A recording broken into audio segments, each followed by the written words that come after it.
Balik po tayo dun sa dalawang testigo na iniharap ng chairman ng Blue Ribbon na nakatakip ang kanilang muka, yung dalawang pinibini na di umano ay mga staff ng nagre-renta dun sa bahay na pag-aari ng isang tao. Meron ba kayong napansin doon nung ako'y nagtatanong sa kanilang dalawa? Sana po'y makapagtanong naman ako sa inyo. Meron ba kayong napansin nung tinatanong ko yung dalawang testigo kung sino po yung sumasagot? Kasi po, kung nagtatanong ang isang katulad namin at dinidirekta yung tanong sa kanya, dapat siya po yung sumagot, di ba? Kung walang members na gusto magtanong do sa ating dalawang bagong witnesses, no, in relation to the Diskaya Romualdez issue, then we'll excuse them already. Mr. Chair, gusto ko sanang magtanong lang sana sige, kung go ahead. papayag ka. Of course. Yung tungkol dun sa Tamarid House sa South Forbes, yung binabanggit mo kanina, di ba? Sino yung may-ari ba talaga nung bahay na yon? Your Honor, hindi po kami aware kung sino po yung owner mismo, but we are... I will answer that. Ang may-ari po dati, Doris Magsaysay Ho. And you were there as what? Staff ng tenant. May tenant kasi si Doris Magsaysay Ho na sila nakatira, silang staff. So nung nabenta, existing pa yata yung lease contract, so hindi sila umaalis. Pero pinipilit silang umalis nung bagong owner. And allegedly, ang bagong owner is Martin Romualdez. Yun ang sinasabi. Yun ang sinasabi mo kanina? Yes. At referring to Diskaya? No, let's based on documents, yung bahay na ibenta sa isang corporation, Golden Peasant Holdings Corporation. Incidentally, the major stockholder, also used to sit in the board of at least 2 corporations associated with the former speaker. Ito yung Benguet, no, Corporation. I think mining yata ito. Yung isa yung may joint venture sa ABS-CBN. Dito yung pangalan. Teka. Romualdez something.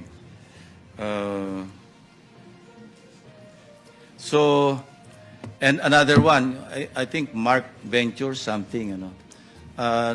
At saka treasurer siya doon sa, yun nga, yung media company owned by Romualdez, kasi Romualdez Media something na may joint venture sa ABS-CBN.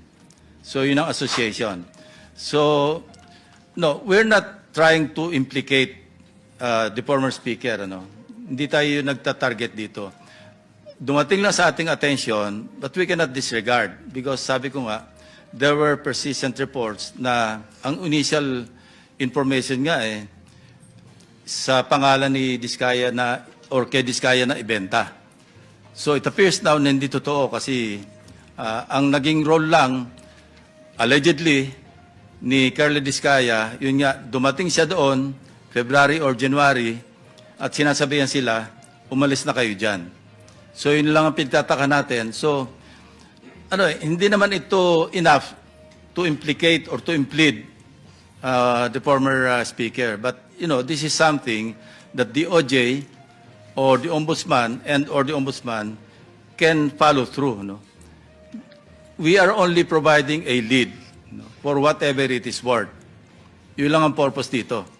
Because if you really want to go after the so-called, sabi nyo nga, wag yung sap-sap at saka mga dilis, ano? Hanapin yung malaking isda. And this is the direction that we are taking.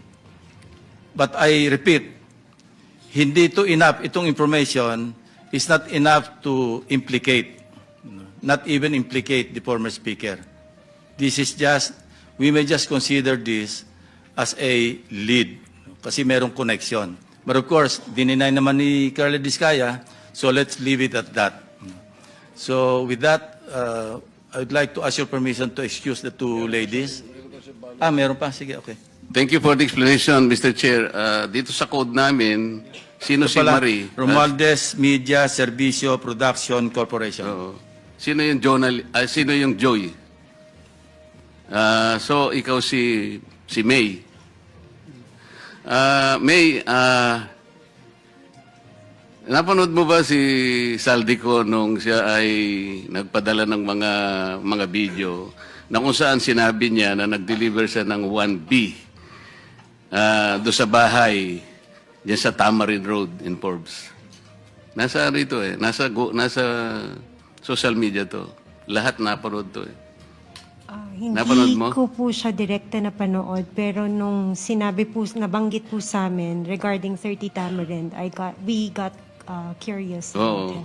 Naging curious ka. Pagkatapos, natatandaan mo ba na sinabi ni Saldico na si Speaker Martin ang nag-designate nung lugar na yon na pagdadalhan ng 1B? Nandun din sa ano yun. Hindi ko lang matandaan yung pagkakasabi, pero yung gist ganito niya sinabi. Napanood niyo ba yun? Wala po ako matandaan na ganong ano. Pero nabasa po namin yung report regarding sa 30 Tamarind. Yun nga. And then, Natambakan ng pera. maaring natatandaan nyo na sinabi rin ni Saldico, doon din sa ano na yon, sa paghahayag na yon, na si Yusek Jojo Cadiz ang tumanggap na yon ay drop-off lamang ng delivery sa bahay daw ng ating Pangulo daw sa Nara. Ando, siya yung nagsasabi siya nagsasalita Napanood ko yun Tinatanong ko lang kung kayo napanood nyo din yung ganong klaseng paghahayag na ginawa ni Saldico. Hindi po namin nasubaybayan yung mga hearing at saka yung news. Naging curious lang po kami nung nagkaroon na nga po ng report tungkol dun sa 30 Tamarind. Oh, okay. So, hindi po namin matandaan yung news na ganun po. Okay, baka naman gusto nyo rin alisin yung takip para makita namin kung gaano kayo kaganda. Kasi alam ko, magaganda po kayo. Kung okay lang naman po, kung hindi naman, okay din po sa amin. Actually, request nila Senator Marcoleta na kung pwedeng, kaya nga Elias yung ginamit ko, binuko naman Oo niya nga yung pangalan Pero kasi yung kagandahan, hindi pwedeng ipagkait, Mr. Chair. Salamat po, Mr. Chair. Okay, so let's move on. So you are excused, Maria and Joy. Elias. Sige. Thank you very much. The OSAA you'll be turned over to the OSAA for your own security. Thank you very much. Iwanan na po natin yun kung hindi nyo napansin. Ang ibig ko lang sabihin dito, tinatanong ko po siya, bakit kaya kayo napunta doon kung ang inyong layunin lang pala ay ituro yung Diskaya na sila pala yung ginamit na nagpapaalis sa kanila dahil yung daw bagong may-ari, kailangan na yung bahay na tumihingi sila ng ilang panahon pa lang dahil napakahirap maglipat ng kanilang mga gamit. So yung pala si Diskaya lang pala yung itinuturo na siya yung nandun. Ayaw namang aminin ni Diskaya na hindi nga ako nakapunta dyan sa South Forbes na yan ba't ako na naman ang tinuturo ninyo?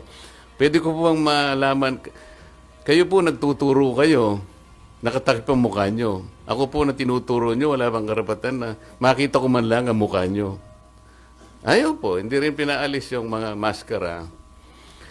Nandito tayo ngayon sa pagdinig, kung makikita niyong personal, si Carla Diskaya, makikilala niyo?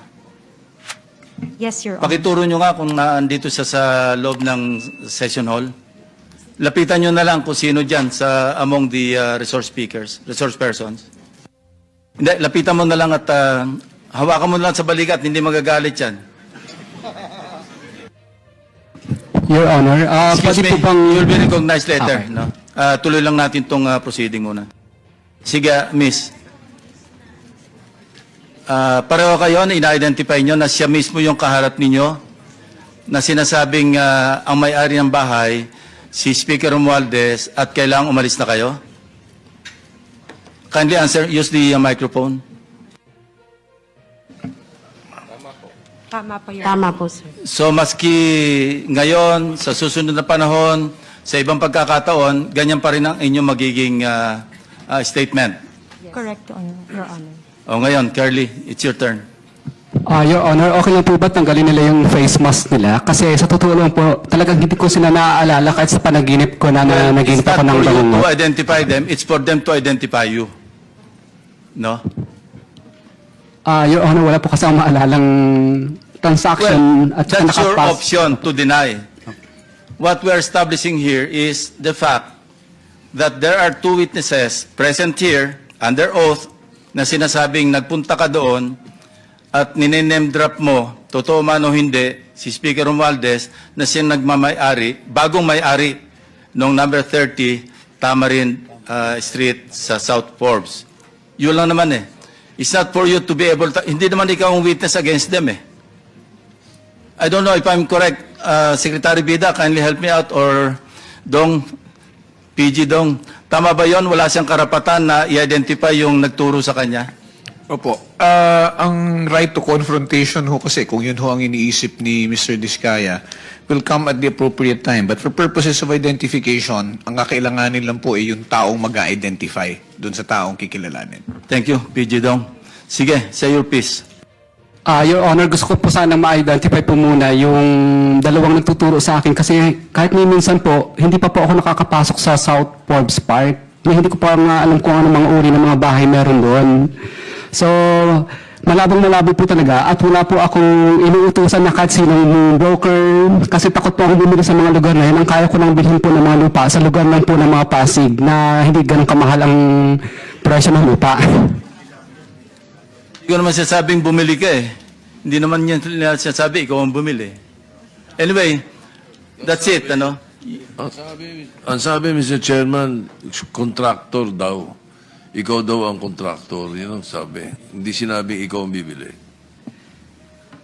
Your Honor, hindi po talaga, hindi pa po kami nakakapasok sa South Forbes Park. Settled na yan. Isang beses. Opo. They pointed to you, they identified you, and you are denying. Period. Pero ang isa pong importante doon na dapat napansin nyo, yung sinabi nilang address, 30 Tamarind Street. Kung napapansin nyo, yun ay bahagi ng paglalahad ni Saldico na sinabi niya yung isang 1 billion pesos ay doon i-deliver. Kasi yun ang drop-off point na sinabi, sabi niya, ni Martin Romualdez sa akin, diyan mo dalhin. So, Tamarind. Ang gusto ko sana dapat mayroong mga tanong pa doon eh. Bakit hindi natin tawagin kung sino yung may-ari? Nasaan yung kontrata nasaan yung discontract? Di ba? Nabanggit lang ang pangalan ni Martin Romualdez, natapos